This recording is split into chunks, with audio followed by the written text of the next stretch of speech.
I believe the officer should be held accountable based on what the evidence presents. It is very clear that only the elected district attorney can bring charges in this matter. None of us as the family attorneys or anybody else can do that. Only the elected constitutional officer can bring charges and hold the person accountable for taking the life of another. I will say this, and I'll make it clear. There were several officers on the scene. None of the other officers felt the need to fire their weapons and use lethal force. And there's going to be a lot of commentary on this here, but I think that is some of our best evidence as to why lethal force should not have been employed to take the life of Terence Crutcher, who only needed a helping hand.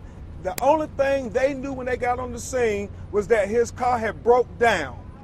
He was walking away slowly with his hands up. He was walking away really slowly. They weren't in danger. As Attorney Solomon Simmons said, it was daylight. They had multiple officers out there. He was not accused of committing any crime. And for the life of us, we don't know why the helicopter police officer thought that he was a big bad dude when they didn't know anything about him. But make no mistake about it, there were several things could have been done to resolve this matter less than lethal force. When the dispatch call came in, could maybe address this. The officer said, I have a suspect here who is refusing to raise his hand. I'm sorry? On the call into dispatch from Officer Shelby, Yeah. you hear her saying, I have a suspect who is refusing to raise his hand. Well, clearly, Please address the camera. clearly, as Attorney Solomon Simmons and I and the lawyers have discussed, his hands were clearly up in the video. It was clearly up. I mean, he kept them up for an extended period of time. And he's walking away slowly. And the officers there are following him. And at one point, the helicopter police officer makes the statement where he has his hands up. So we don't know why she would feel that it was still non-compliance with him not putting his hands up, showing that he clearly had no weapon.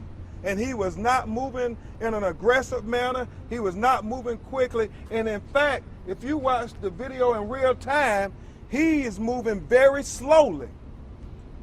I guess I'm a little confused of whether there was some moments before the time that the helicopter shot picked him up. Well, it really doesn't matter because what you see on that video clearly demonstrates what happened the last moments of his life. And in fact, the witnesses that have come forward to the family have all demonstrated that they were shocked and outraged that he actually was shot. They could not believe it. Their statements were very consistent before the video was released with what they saw happen on the road that day. They said he was complying, and they said, oh my God, we can't believe that they shot him. And it's not every day you see somebody shot and killed in front of you when you're on the highway, especially a person with their hands up, complying. A few more and then we're gonna, Kim? With respect to the family and to Terence Crutcher, and we're talking about transparency, one media outlet reported that PCP was found in his car. Have you all heard that? Well, we don't have possession of the vehicle. It's still in the custody of the police department, but we understand that they have put that statement out. And so we want the opportunity for the DA and the state attorney and the police department and everybody to be transparent. Don't put out stuff that would demonize him and try to make him look as if he was doing something nefarious. Put the entire story out.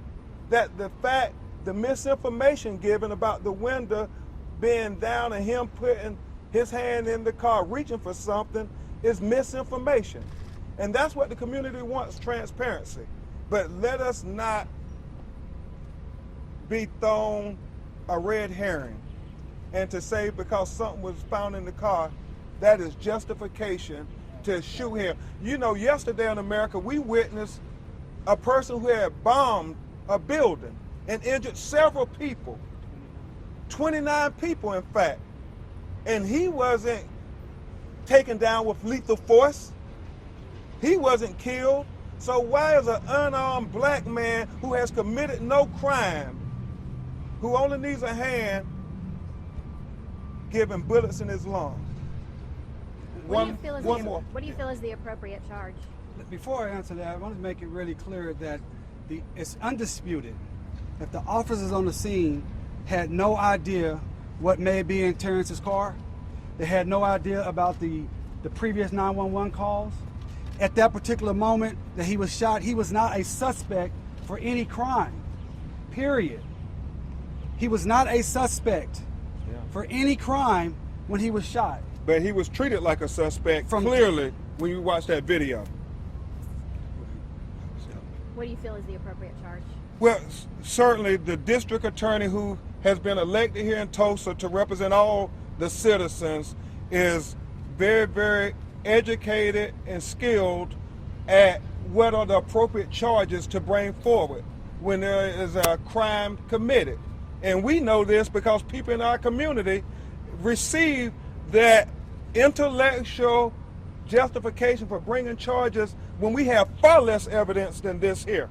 So the charges can range on a whole litany of things. It is up to him to charge the person responsible for killing Terence Crutcher with the appropriate charges for which a conviction will be sustained. But we want the prosecution to be vigorous, just as it would be vigorous if Terence Crutcher would have used lethal force on someone. And I will say, we've been talking about the leadership should be able to demonstrate leadership here.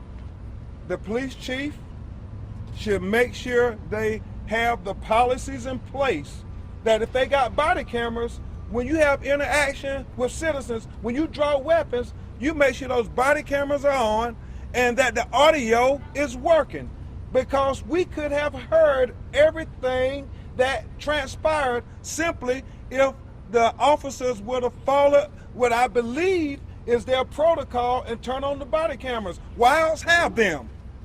And they didn't have the body cameras or the body microphones engaged at the time. Secondly, we need implicit bias training, and this is not just for Tulsa, this is for all over America. Because for whatever reason, the police officer made a decision that this is a big bad dude. And they should not look at citizens like that, because if every big black man is going to be looked at as a criminal and taken down with lethal force, then our society is in a lot of trouble. And thirdly, the mayor and the city leadership should not put this family through protracted litigation. They should not have them relive this tragic incident over and over again, because his 4 children now have no father. His 4 children are going to have to live for the rest of their entire lives without a father. We think the city leadership should step up and try to address how to respond responsibly to Terence Crutcher's 4 children who lost their father, and what everybody who looks at that video with an open heart says was a wrongful death. Do you think it's possible he didn't Last hear one. the officer because of the helicopter? Well, they can make that very transparent for us. Thank you very much. We want to meet with the district attorney. Yeah, we will. Do any of Terence's family want to say anything today? Not at this time. No, okay. Can I get the spelling of you guys' names? I don't know if everybody wants it, if they want you to say them into the microphone. Here you go, ma'am. Thank you. Okay, Do you have a card? Thank you, sir. Just with the Associated Press. Can I ask you a question?